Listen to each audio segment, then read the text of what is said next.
मैं आपको कुछ और ਇਹਦੇ ਟੂਲਸ ਵਿੱਚ ਕੀ ਟੈਕਨੀਕਸ ਹੁੰਦੀ ਹੈ ਉਹ ਦੱਸਣੀ ਆ।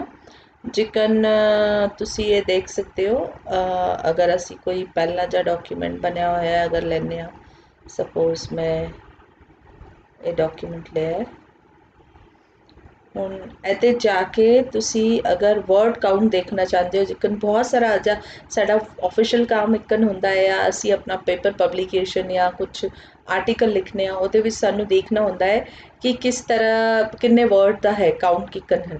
ਤੁਸੀਂ ਵਰਡ ਕਾਊਂਟ ਵਿੱਚ ਜਾ ਕੇ ਦੇਖ ਸਕਦੇ ਹੋ। ਇਹ 15 ਪੇਜ ਦਾ ਡਾਕੂਮੈਂਟ ਹੈ।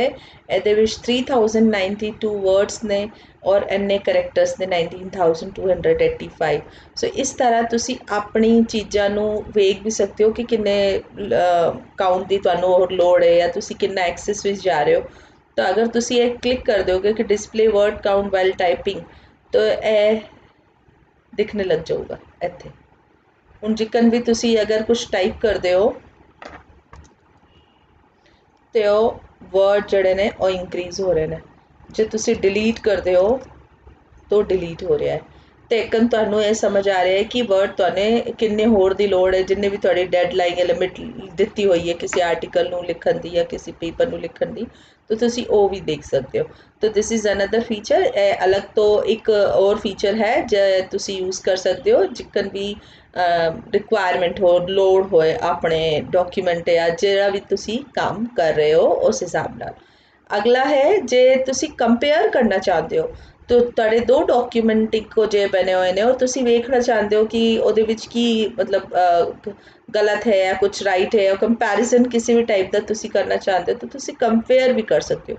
ਕੰਪੇਅਰ ਕਰਨ ਵਾਸਤੇ ਤੁਸੀਂ ਆਪਣੀ ਜਿਹੜੀ ਉਹ ਹੈ ਡਾਕੂਮੈਂਟ, ਉਹ ਅਗਰ ਤੁਸੀਂ ਪਹਿਲਾਂ ਤੋਂ ਕਿੱਥੇ ਰੱਖਿਆ ਹੋਇਆ ਹੈ ਤਾਂ ਤੁਸੀਂ ਉਹ ਸਰਚ ਕਰ ਲਿਓ। ਜਿਕਨ ਮੈਂ ਇਹ ਆਲਰੇਡੀ ਮੈਂ ਇੱਕ ਡਾਕੂਮੈਂਟ ਜਿਹੜਾ ਸੇਮ ਦਾ ਟਰਾਂਸਲੇਟ ਕੀਤਾ ਹੋਇਆ ਹੈ ਤੇ ਮੈਂ ਉਸ ਨੂੰ ਵੇਖ ਰਹੀ ਹਾਂ। ਜਿਹੜਾ ਵੀ ਤੁਸੀਂ ਓਪਨ ਕਰਨਾ ਚਾਹ ਰਹੇ ਹੋ, ਇਹ ਕੰਪੇਅਰ ਕਰੋ।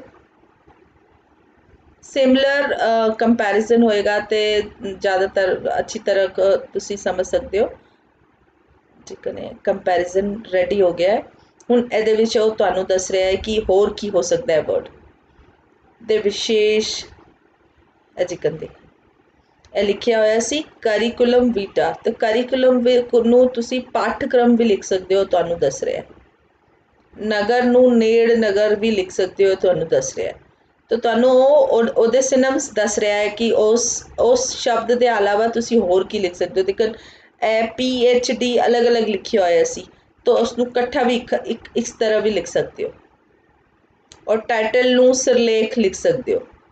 ਇਸ ਤਰ੍ਹਾਂ ਤੁਹਾਡਾ ਉਹ ਪੂਰਾ ਕੰਪੈਰੀਜ਼ਨ ਦੱਸ ਰਿਹਾ ਹੈ। ਇਸ ਤਰ੍ਹਾਂ ਤੁਹਾਡੇ ਇੱਥੇ ਪੰਜਾਬੀ ਡਾਕੂਮੈਂਟ ਸੀ, ਤੁਸੀਂ ਇੰਗਲਿਸ਼ ਡਾਕੂਮੈਂਟ ਨੂੰ ਵੀ ਕਨੀ ਕੰਪੈਰੀਜ਼ਨ ਕਰ ਸਕਦੇ ਹੋ। ਜੇ ਤੁਹਾਨੂੰ ਸੈਂਟੈਂਸ ਨੂੰ ਚੇਂਜ ਕਰਨਾ ਹੈ, ਕੁਝ ਚੇਂਜਸ ਕਰਨੇ ਕਿ ਕੰਪੈਰੀਜ਼ਨ ਕਰਕੇ ਤੁਸੀਂ ਦੇਖਣਾ ਚਾਹੁੰਦੇ ਹੋ ਕਿ ਹੋਰ ਕੀ ਲਿਖਿਆ ਜਾ ਸਕਦਾ ਹੈ, ਤਾਂ ਇਸ ਤਰ੍ਹਾਂ ਤਾਂ ਤੁਸੀਂ ਕੰਪੈਰੀਜ਼ਨ ਵੀ ਕਰ ਸਕਦੇ ਹੋ। ਇਹਦੇ ਵਿੱਚ ਇੱਕ ਨਵਾਂ ਉਹ ਟੂਲ ਹੈ ਜਿਹੜਾ ਤੁਹਾਨੂੰ ਨਾਰਮਲ ਵਰਡ ਡਾਕੂਮੈਂਟ ਵਿੱਚ ਨਹੀਂ ਮਿਲਦਾ। तो इस तरह तुसी वर्ड काउंट कर सकते हो, इस तरह तुसी कंपेयर डॉक्यूमेंट कर सकते हो। साइटेशन मैं तुहानू दस चुकी हाँ, ट्रांसलेट डॉक्यूमेंट भी मैं तुहानू दस चुकी हाँ। इस तरह तुसी ये सारी चीज़ां यूज़ करके अपनी काम नू बहुत आसानी दे नाल बहुत अच्छा बना सकते हो। ਇਹਦੇ ਨਾਲ ਹੀ ਤੁਸੀਂ ਸ਼ੇਅਰਿੰਗ ਦਾ ਆਪਸ਼ਨ ਮੈਂ ਤੁਹਾਨੂੰ ਦੱਸ ਚੁੱਕੀ ਹਾਂ, ਗਰੁੱਪ ਮੈਂਬਰ ਕਿੱਕਨ ਬਣਾ ਸਕਦੇ ਨੇ।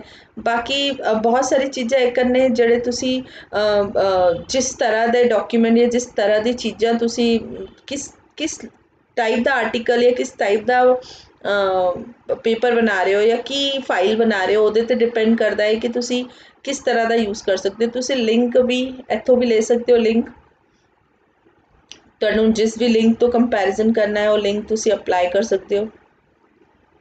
ਇਹ ਲਿੰਕ ਤੁਹਾਨੂੰ ਜਿਹੜੀ ਵੀ ਲਿੰਕ ਅਗਰ ਕਿੱਥੇ ਪਾਣੀ ਹੈ, ਕੋਈ ਲਿੰਕ ਤੁਹਾਨੂੰ ਆਰਟੀਕਲ ਦੇ ਨਾਲ ਕੁਛ ਪਾਣੀ ਹੈ ਤਾਂ ਤੁਸੀਂ ਇਸ ਤਰ੍ਹਾਂ ਦਾ ਲਿੰਕ ਜਨਰੇਟ ਕਰ ਸਕਦੇ ਹੋ। ਇਹਦੇ ਡਾਕੂਮੈਂਟ 'ਤੇ ਆਪਣੇ ਆਪ ਲਿੰਕ ਆ ਗਈ ਔਰ ਉਸ ਲਿੰਕ 'ਤੇ ਜਦੇ ਬੰਦਾ ਜਾਏਗਾ ਤਾਂ ਉਸ ਡਾਕੂਮੈਂਟ 'ਤੇ ਪਹੁੰਚ ਜਾਊਗਾ। ਤਾਂ ਤੁਸੀਂ ਇੱਕ ਲਿੰਕ ਵੀ ਜਨਰੇਟ ਕਰ ਸਕਦੇ ਹੋ, ਹੈ ਨਾ। ਇਹ ਲਿੰਕ 'ਤੇ ਗਏ ਔਰ ਤੁਸੀਂ ਜਿਹੜੀ ਵੀ ਲਿੰਕ ਤੁਹਾਨੂੰ ਪਾਣੀ ਹੈ ਉਹ ਲਿੰਕ ਤੁਸੀਂ ਇੱਥੇ ਜਨਰੇਟ ਕਰ ਦਿੱਤੀ। ਤਾਂ ਇਸ ਤਰ੍ਹਾਂ ਬਹੁਤ ਸਾਰੇ ਆਪਸ਼ਨ ਨੇ ਜਿਸ ਨੂੰ ਤੁਸੀਂ ਇਹ ਯੂਜ਼ ਕਰਕੇ ਬਹੁਤ ਹੀ ਚੰਗੀ ਤਰ੍ਹਾਂ ਕੋ ਗੂਗਲ ਡਾਕ ਨੂੰ ਯੂਜ਼ ਕਰਕੇ ਤੁਸੀਂ ਲਾਈਵ ਜਿਹੜਾ ਹੈ ਆਪਣਾ ਡਾਕੂਮੈਂਟ ਮੇਨਟੇਨ ਕਰ ਸਕਦੇ ਹੋ। ਔਰ ਸਭ ਤੋਂ ਚੰਗਾ ਹੈ ਕਿ ਤੁਹਾਨੂੰ ਬਾਰ-ਬਾਰ ਸੇਵ ਕਰਨ ਦੀ ਲੋੜ ਨਹੀਂ ਹੈ, ਆਪਣੇ ਆਪ ਇਹ ਪੂਰੀ ਫਾਈਲ ਤੁਹਾਡੀ ਡਰਾਈਵ ਵਿੱਚ ਹਮੇਸ਼ਾ ਸੇਵ ਰਹੂਗੀ। ਤੁਹਾਡੀ ਡਰਾਈਵ ਵਿੱਚ ਸੇਵ ਰਹੇਗੀ, ਤੁਸੀਂ ਆਪਣੇ ਡਰਾਈਵ ਤੇ ਜਾ ਕੇ ਔਰ ਆਪਣਾ ਹੈ ਨਾ ਜਦੇ ਚਾਹੋ ਕੰਮ ਕਰ ਸਕਦੇ ਹੋ। ਔਰ ਤੁਸੀਂ ਜਦੇ ਉਸ ਡਰਾਈਵ ਤੇ ਜਾਓਗੇ ਔਰ ਉਸ ਡਾਕੂਮੈਂਟ ਨੂੰ ਕਲਿੱਕ ਕਰੋਗੇ, ਤੁਸੀਂ ਇੱਥੇ ਆਪਣੇ ਫਾਈਲ ਦਾ ਨਾਮ ਵੀ ਚੇਂਜ ਕਰ ਸਕਦੇ ਹੋ। ਤੁਹਾਨੂੰ ਜਿਹੜਾ ਵੀ ਕੁਛ ਨਾਂ ਪਾਣਾ ਹੈ ਉਹ ਤੁਸੀਂ ਨਾਂ ਪਾ ਕਰ ਸਕਦੇ ਹੋ। ਇਹ ਤੁਹਾਡੀ ਡਰਾਈਵ ਤੇ ਸੇਵ ਹੋ ਰਿਹਾ ਹੈ।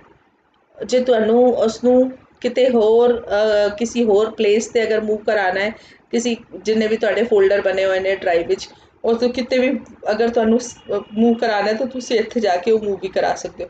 ਅਦਰਵਾਈਜ਼ ਉਹ ਬਿਨਾਂ ਕਿਸੇ ਫੋਲਡਰ ਦੇ ਬਾਹਰ ਹੀ ਰਹੂਗਾ। ਜੇ ਤੁਹਾਨੂੰ ਸਪੈਸੀਫਿਕ ਫੋਲਡਰ ਵਿੱਚ ਉਸਨੂੰ ਸ਼ਿਫਟ ਕਰਾਉਣਾ ਹੈ ਤਾਂ ਤੁਸੀਂ ਇੱਥੋਂ ਦੀ ਸ਼ਿਫਟ ਕਰਾ ਸਕਦੇ ਹੋ। ਤੇ ਇਹ ਹਮੇਸ਼ਾ ਸੇਵ ਰਹੂਗੀ, ਇਸ ਫਾਈਲ ਨੂੰ ਕੁਝ ਵੀ ਨਹੀਂ ਹੋਗਾ। ਇਸ ਨੂੰ ਤੁਹਾਨੂੰ ਸੇਵ ਕਰਨ ਦੀ ਕੋਈ ਲੋੜ ਨਹੀਂ ਹੈ। ਦੇਖੋ ਆਪਣੇ ਆਪ ਸੇਵ ਹੋ ਰਿਹਾ। ਦੇਖੋ ਲਿਖਿਆ ਹੋਇਆ ਲਾਸਟ ਐਡਿਟ ਵਾਸ 5 ਮਿੰਟ ਐਗੋ। 5 ਮਿੰਟ ਪਹਿਲਾਂ ਅਸੀਂ ਇਸ ਫਾਈਲ ਤੇ ਕੰਮ ਕੀਤਾ ਸੀ, ਕਿਉਂਕਿ ਇਹਦੇ ਬਾਅਦ ਅਸੀਂ ਇਸ ਫਾਈਲ ਤੇ ਕੰਮ ਕਰ ਰਹੇ ਸੀ ਤੇ ਇਸ ਫਾਈਲ ਤੇ ਅਸੀਂ ਕੰਮ ਕੀਤਾ ਸੀ।